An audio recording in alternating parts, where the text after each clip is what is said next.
也那伫中东的冲突，即嘛是愈来愈恶化。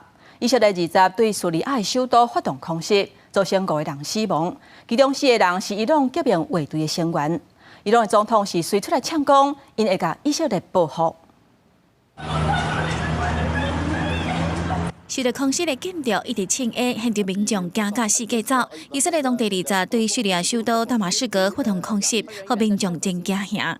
يعني حوالي الساعة 10:30 صوت 3 انفجارات متتابعين ورا بعضهم. هن استهدفوا هي البناية اللي جنبنا هون وتعرف الواحد طاش ولاش. شو الأوضاع عندك بالبيت؟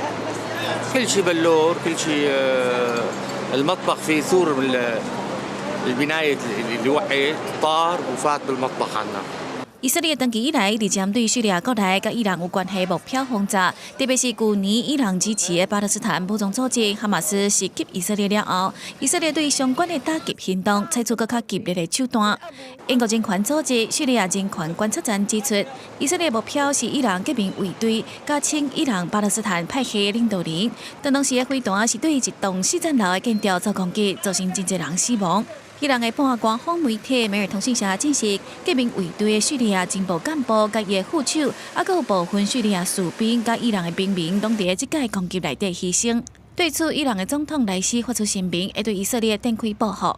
رئیس جمهور در پیامی جنایت اخیر رژیم صهیونیستی در حمله به یک منطقه مسکونی در دمشق و درماندگی این رژیم در مقابل رزمندگان جبهه مقاومت است و بدون تردید از سوی جمهوری اسلامی ایران بی‌پاسخ نخواهد ماند. 在叙利亚受到空袭的同一天，美国在伊拉克西部的军事基地阿萨德空军基地，嘛受到15粒火箭弹攻击，其中13粒互防空系统拍落来，另外2粒击到空军基地，造成1名伊拉克安全部队的成员受到重伤。